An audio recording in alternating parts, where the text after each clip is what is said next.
post there is, have Ron and Rand Paul been oversold to the 9/11 Truth community? To the 9/11 Truth community? Yes. And I thought, well, Ron and Rand Paul get a lot of love, from the 9/11 Truth community, but what have they ever done, to deserve all these accolades, Well, they go on the Alex Jones show, and Alex tells you how great they are, but what have they ever done, to advance 9/11 Truth?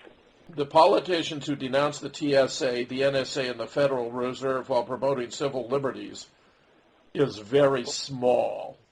So you're already putting them, in my opinion, in an elite class of the few politicians who are willing to denounce the TSA, the NSA, the Federal Reserve, and promote civil liberties. Okay, so already, in my opinion, even in your first paragraph, unintentionally, I think you're making a case that these are admirable politicians, both. What are the feds doing, seizing control of transportation? Now they're expanding out to the roads. They're putting telescreens in Walmart with Napolitano, giving people orders. What's your take on all this Orwellian stuff, and what's your plan to deal with that?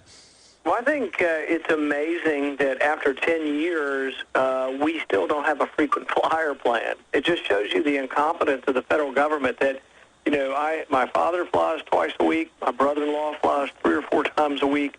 Why is there not some sort of voluntary program or private program where you could volunteer to have a little more background check, but do it voluntarily, and have a private group that you do it, and then you fly through the airport, walk through without obstruction?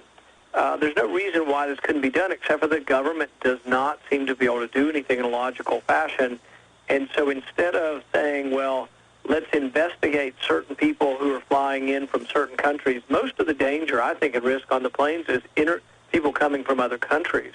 So why don't we look at those folks, look at the flight plan of who's coming to visit us from certain countries and do some investigation in advance of those folks.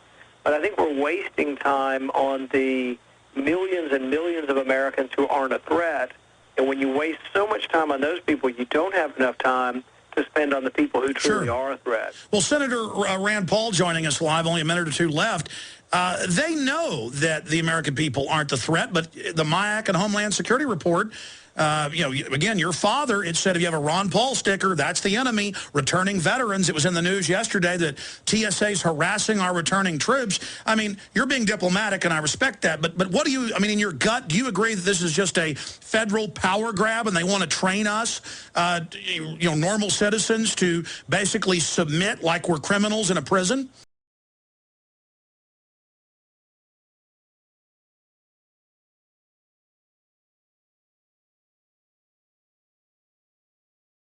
But I probably would have voted for declaration of war with Afghanistan, and I would have voted against declaration of war with Iraq. So I think that not only is that my position, I think that's an acceptable position in a Republican primary. Mm-hmm. Well, are you taking into account there the fact that the Taliban offered to turn Osama bin Laden over if we just provided a little bit of evidence? They would have given him up to any Muslim government, I think it was, or at least any Arab government, to be tried in the region. The Taliban in Afghanistan, they have offered that they are ready to hand over Osman bin Laden to Saudi Arabia if United States is... Was it necessary to declare war against the Taliban, which, after all, tried to send their foreign minister to warn us of an impending attack by al-Qaeda? I didn't see any evidence that they were rounding up bin Laden and turning him over. If America have evidence and proofs, they should produce it, and we are ready for the trial of Osama bin Laden in the light of evidence. You speak of the rule of law. What's your position on torture and on war crimes prosecutions for the many torturers in the previous administration? I'm opposed to torture, and I think our country should have a higher ideal than that. And our international obligations, which mandate official investigations into credible accusations of torture. They don't say if you feel like it. They say if you don't do it, we will. Yeah, I'm not sure I'm in favor of, trying George Bush in some kind of trial for torture. I don't know that does good for the country, or I think it ended up being more of a political question than it ended up being whether or not you can try a political leader. And there are some arguments for whether or not a president can be tried for things like that. And we know, it's in the paper trail. We know for a fact that George Bush and Dick Cheney are the ones who ordered this. Dick Cheney accused or, invoked George Bush as being in on every bit of it on TV just the other day. So, right. Well, and the other problem is that it gets even bigger than that, in the sense that all the leaders, both of Republican and Democrat, are complicit in just about everything that happened, because, Pelosi now plays games with did she know or didn't she know about these interrogation techniques. Mm-hmm. My guess is that the leaders of all the intelligence committees, as well as the congressional leaders on both sides, knew very well of all the things that were going on. They knew most about these wiretaps. Mm-hmm. Well, but now what about the law? Because I believe that the whole theory of having a rule of law is that it does apply to the president and to the vice president. And if they're felons, they're felons. Because, after all, they're just American citizens like the rest of us. They're not royalty.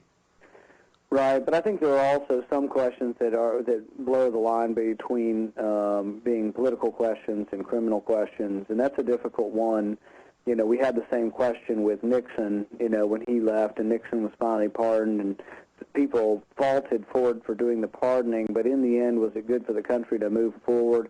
I think it probably was. It's not a very good way to look for terrorists. For example, the Synareff brothers, the Boston Marathon bomber, we knew he was a potential problem, but then somebody forgot to look and find out that he had flown back to Chechnya. So we're not doing a good enough police work. We can't seem to keep up with the people we've been told about. Remember the underwear bomber? His dad turned him in, and we couldn't keep up with him. He still got on a plane, and yet they think somehow they're going to go through billions of bits of information every day. I think really we have to step back and say, is this good police work? Tell us what you liked about the president's speech first. Well, I think he made a good point that atrocities occurred, that there was something awful that happened. The gas attacks, you can't watch them without having a great deal of sympathy for the people. But I guess my first response to that is, well, gosh, the guy who did this deserves death. I mean, the death penalty for killing civilians. Bashar al-Assad. Yeah, but I mean, the president's plan is to leave Assad alone. Well, do you think he should go in there and try to kill him? Well, the thing is that I think his plan, though, is to spare Assad, to leave the regime in place. But at the same time, he says someone must pay for breaking this international norm, but he's really not willing to actually make Assad pay.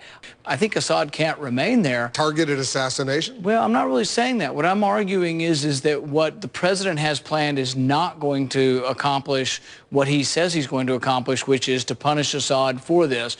We also have to acknowledge that the Constitution says that when you go to war, you should declare war in a formal manner. Had I been a U.S. Senator at the time of the Afghan War or the Iraq War, I would have demanded a vote on declaration of war.